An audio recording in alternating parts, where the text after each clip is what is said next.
Just before the COVID years, I was cooperating with an event planner.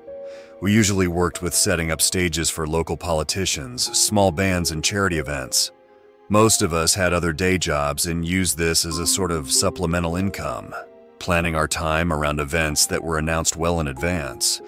So imagine our surprise when our manager, Lori, called us in to say we were going to have a huge event going down and just 4 days to prep. The biggest event we'd ever had, by far. Turns out there'd been sort of raffle. There was this West Coast singer-songwriter, which I won't mention by name, that had agreed to do an online raffle thing to play for fans of a random town. The town ended up being this middle-of-nowhere Minnesota nothing hole. Population who cares.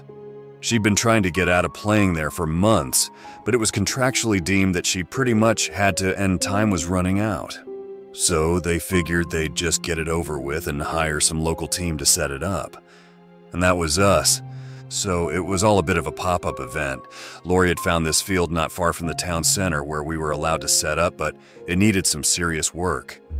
I was one of the first to sign on. I'm in landscaping. We had 4 days in total. We lost 1 day just getting the crew together, finding a site for the event, and coordinate with the singer-songwriters team off-site. They were going to come in 1 day ahead of the concert just to make sure we hadn't messed it up. The princess herself was flying in the morning of the concert. She didn't care about being jet-lagged for a small crowd. So I got in my van and headed for the middle of nowhere. It is not a good sign when you can barely find the town itself, but I eventually made my way there. Crawling around the pothole-infested back roads, I finally ended up in a field just off the main street. 3 of the others were already there, unloading equipment. There was a small excavator by the side, smoothing out a path for us to run our vehicles straight into the field. Parking by the side of the road, I met up with the others and we got to work. We set up flags along the perimeter to make sure we didn't touch anything we weren't supposed to. The others tore up saplings and moved boulders as I climbed up on my lawn tractor. It would take 2 of us most of the afternoon to clear the field, and the uneven ground didn't help. Part of why I love this line of work is because I can kind of zone out into this space in my head where just nothing goes on. It's really peaceful, zen even. In my day job as an assistant warehouse manager, I have to spend a lot of time talking to people and confirming shipments. So to get away from all that and just stay in my head for a while is almost like meditation.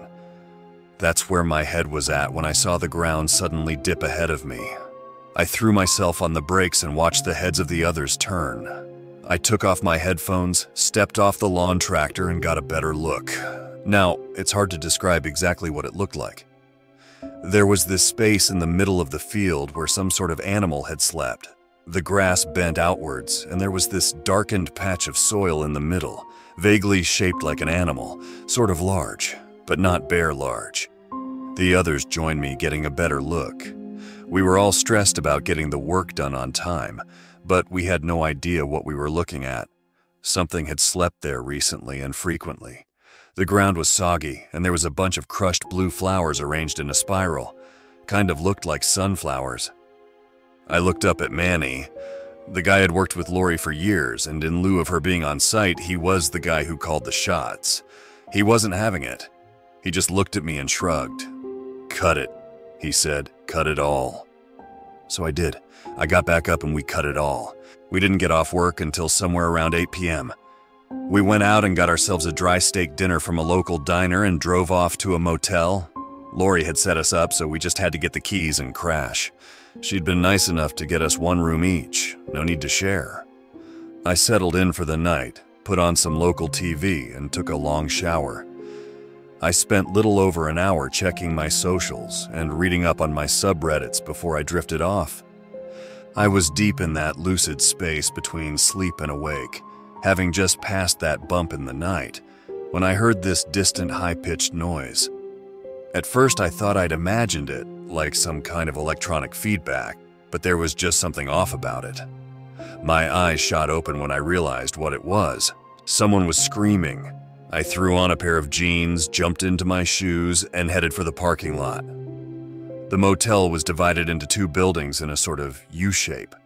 I could see someone running out of one on the rooms on the opposite site. Someone screaming like a wounded animal, flailing madly with their arms. I'd never heard a human make a sound like that before. Never. I thought they were wearing some kind of shirt. I ran up to help, but stopped dead in my tracks. They weren't wearing a shirt. It was all blood. It was Manny. As he stepped out under a weak streetlight, I could see he was torn up. A deep cut splitting his jaw, making half his face hang loose. Puncture wounds on the side of his ribs, with an inch-deep cut going from his left breast all the way around to his back. He collapsed on the pavement, still spewing out that unhinged, high-pitched shriek. I heard people calling for an ambulance. An older woman was running out with a first aid kit from the main building. A man grabbed a blanket from his car. I could see faces pop up as people were waking up, looking out their windows. We were like ants, swarming him, doing what little we could to help. But I just stood there, mouth wide open and shirtless. And all I could hear was that horrible scream, squirming like a cold worm down the back of my spine. The next day, as we all gathered, we got the news that Manny was in stable condition. Not out of the woods, but he'd probably make it. We wanted to go visit him in the hospital, but we were contractually bound to finish our work for the event. None of us were feeling it. I was still getting this uneasy hiccup in my stomach when I thought about Manny's split jaw. It physically hurt to think about. Getting back to work was a blessing in disguise. It was nice to get into that zero-thought space and get some work done, but all throughout the day there were all kinds of little bumps in the road. For example, when we started to level the space for the stage, we noticed piles of rocks. They seemed to have been arranged in a rectangle. Yuri, one of the local guys, thought it looked like a grave. We also found more of those weird blue flowers. Some of them were hanging in bunches from trees at the edge of the field, like someone was drying them. As the wind passed through the petals, they gave off this eerie rattling noise, like hissing snakes. Still, we did our job. Last day, we'd be meeting up with the off-site team and ironing out the details and electronics. That evening, we had another dry steak at a local diner. It was quiet. No one knew where to begin. Work had kept our minds busy, but now we were heading back to the motel. We just looked at one another. It's like we all knew what we were thinking, but no one wanted to talk about it. "Do they know who did it?" someone asked. No one answered. We all just shook our heads. We'd been waiting for updates all day, but nothing had come in. Lori had sent a few encouraging emails, thanking us for being stoic and keeping up the good work. But there was no news about Manny. At least he hadn't gotten worse. Coming back to the motel, we could see that they'd cordoned off the room with yellow tape and plastic tarps. Still, I could see it all the way from my room. It was already on my mind, so knowing it was just across the parking lot didn't help. I followed the same procedure as the previous night, but I couldn't sleep. Lying in my bed, freshly showered, I just stared straight ahead. There was some commercial running on the local TV station, but I didn't even know what I was looking at. I was just lying there, my legs shaking, waiting for something to happen. At around 3 a.m., I was still wide awake. The local station wasn't even showing anything anymore, and I barely noticed. Every little noise coming from outside made me look up, but it all turned out to be nothing. A passing car, a stubborn bird, just little nothings. I did manage to get a couple of hours of shut-eye, but there was still that part of me that kept whispering that this was far from over. The next day, we got a call at 6 a.m. The other team was coming in early, and we had to meet up with them. We still had a ton of work to do to support a large crowd. Lori told us that the event reveal had gone up and there'd been a bigger than anticipated response. People were going crazy.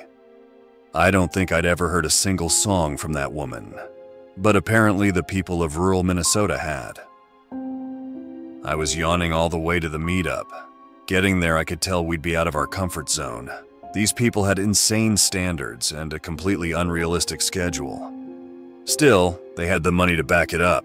They were on another level, and we just had to try and live in their world for a while. I worked my fingers to the goddamn bone. We're talking 15 straight hours of non-stop demands. We had to wear these cheap little black walkie-talkies where we heard this shrill voice just spew out demand after demand after demand, and still we got it done. It was around 9 p.m. when we sat down by the edge of the stage. We were ahead of schedule and the secondary team was going to take over from there. Someone had brought pizza and a bunch of Cokes, and I could tell we all needed to blow off some steam.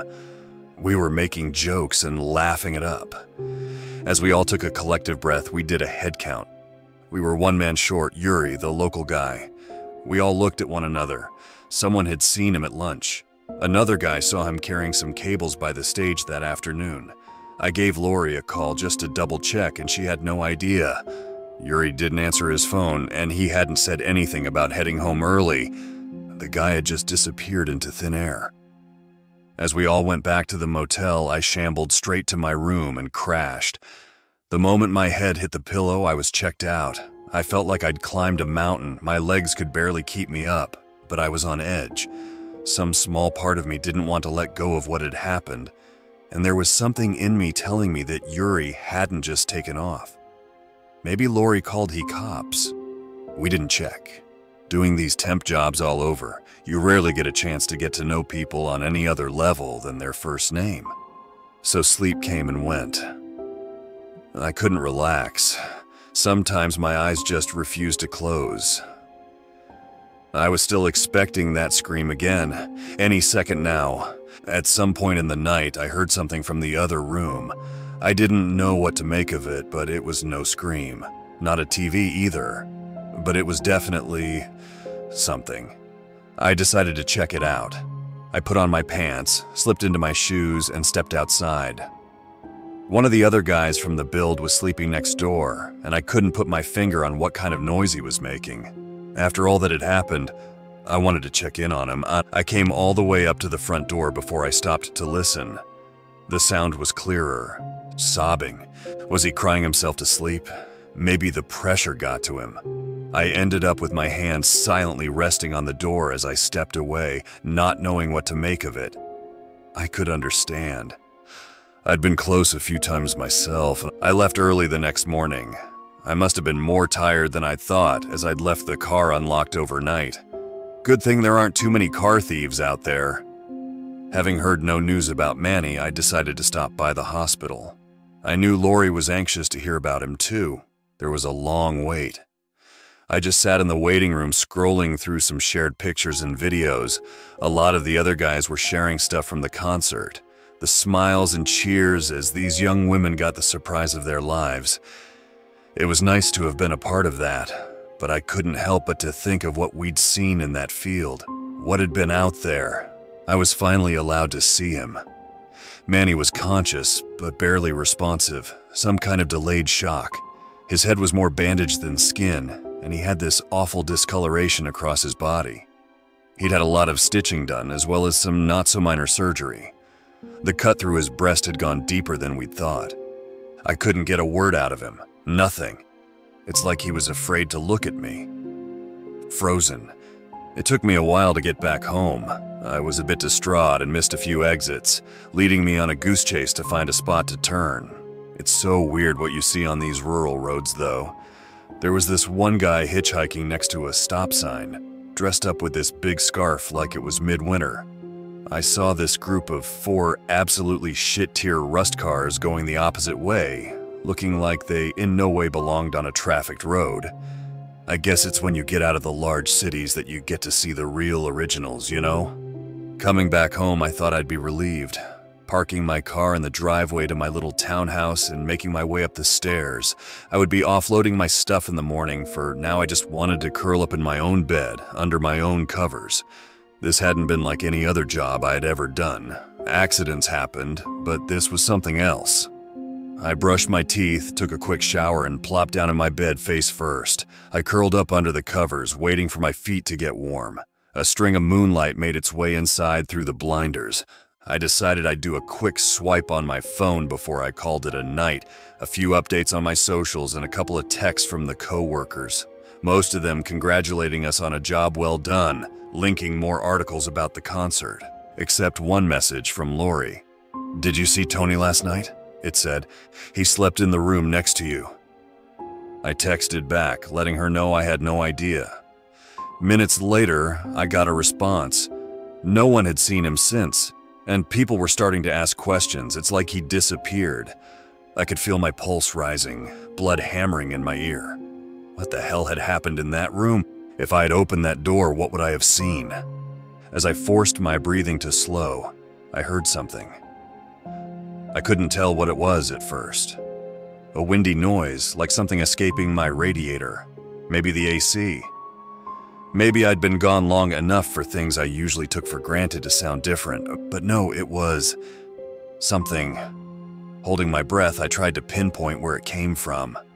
I put away my phone on the nightstand. I was just about to turn around when I heard it again. It was coming from behind me, the other side of the bed, sobbing. There was a disconnect in my head. It was such an alien sound.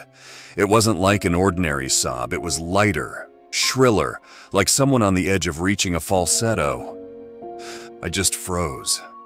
It was one thing to have someone breaking into your house, but it wasn't that. It's so hard to explain, but I felt it, that this wasn't someone there to rob me or murder me. They were just standing there, watching me. Maybe they thought I was asleep. Considering what happened next, I think that's it. I don't know how long I lay there. I was completely still, hoping it would go away. It could have been minutes, maybe half an hour at most. There was no way to tell. Time stood still and I could barely breathe. Then slowly my cover started to peel away. The cold night air made the hairs on my back stand at attention. I heard the quiet sobs come down, lower and lower, a weight upon the mattress. It was lying down next to me. It was cold and moist. It had this strange skin texture, like wet grass. It crept closer, wrapping this arm around my chest, stretching out a 6-fingered hand across me. One hand was large enough to cover my torso. Fingers with seemingly a random amount of joints, all ending in these fishhook-shaped fingernails. It must have been over 7 feet tall as it slowly wrapped around me like a snake that didn't want to wake me. Another arm slipped under my head and I couldn't do anything. I could have fought it earlier, but by then it was too late. I let myself be caught simply because I had no idea of what to do. My eyes flickered back and forth, and my mind was trying to come up with 10 plans at once, and it all backfired into nothing. I shivered. The fear crippled me, sending this icy panic down my neck. I couldn't get my jaw to stop shaking. My heart felt like it was beating out of my chest, as if trying to push the thing's hand away. My mouth went dry, making the air taste bitter. It wrapped me up tighter, that quiet sobbing right next to my ear. It could easily snap my neck or choke me. Its fingers could rip me apart if I struggled. It had come to Manny first. He must have panicked, tried to get away. That's what ripped him up. Maybe Yuri had a nap or something. Maybe it got him too. And that night when I'd almost knocked on Tony's door, this was the thing I'd heard. This was it. This was the answer to all of it. Moving as little as possible, I tried to probe for weaknesses, spaces where I could wriggle myself loose, but every time I did, it just squeezed harder. The texture on its skin was so rough that it gave me these awful rashes wherever it dug into me. I had to be completely still, trying not to think of the itching across my legs. Then my phone buzzed to life, such a small light blinding me. Lori had sent me a response. The thing grasped me as if responding to a threat. It dug into me, breaking my skin open. I could feel all the little nails poking through, but I bit down hard and said nothing. I did nothing. One wrong move and I'd be ripped to pieces. A long arm with a few too many joints swept by overhead, knocking my phone straight into the opposite wall. The sobs grew louder, but it relaxed. The nails came out of me, leaving me gasping for air. I tried my best to keep a steady breath, pretending I was asleep. Then began the most grueling night of my life. I stayed completely still. No matter how much it twisted and turned, I did my best to just play along. No matter how much it grasped or scratched or itched, I just looked straight ahead and stayed quiet. I went to that silent space in my mind, that place where I have no thoughts, and I stay focused on one singular task. That task was to keep a steady breath and watch that string of moonlight slowly turn into sunlight. My body didn't play along. I was sweating like a pig. The thing next to me was bony, cold, and every little movement of mine was like rubbing against sandpaper. I didn't know what I was expecting. Maybe an opening. Maybe it'd fall asleep. I waited for the sobbing to stop, but it didn't. All through the night, it just lay there, making that same dreadful noise over and over and over, like a pattern. Now, I can't be sure, but I don't think it was actually crying. I think it was mimicking.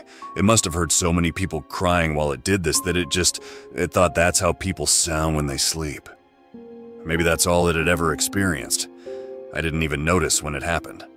All of a sudden, the dark outside had begun to fade. The thing behind me moved. Its nails dug into me again as it began dragging me backwards. It wanted to bring me along. I closed my eyes as hard as I could. I held my breath, letting my body turn limp. If I fought back or tried to escape, I'd end up like Manny. I had to try something, even if it seemed counterintuitive or just blatantly insane. As I haphazardly dropped out of bed, I felt its grip loosen. I tumbled to the floor, still with my eyes closed and my breath held. It kept sobbing, poking at me, fingers dragging across my cheek, scratching up a rash along the way, little itchy blood boils forming under my skin. It lifted my leg, dropped it, and the moment my heel hit the floor with a thump, it retreated. I could hear it across the room. The sobbing stopped. A deep, rattling breath took its place. Seconds passed.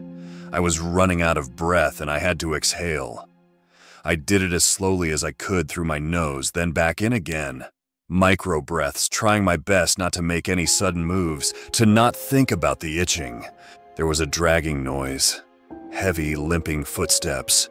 My breathing betrayed me, growing heavier by the minute. I felt lightheaded. I opened my eyes, sat back up, and felt the many cuts across me scream out in agony. Whatever that thing was, it was gone. My bedroom was a mess. The covers were littered with grass and nettles. My body had these tiny blood boils, cuts, bruises, and holes from the nails. There were splashes of blood across the sheets and covers. I called the police while trying to clean my wounds. I called Lori too, but I didn't manage to find the words to explain what had happened. I said there'd been an intruder, someone following me from the site, breaking into my home.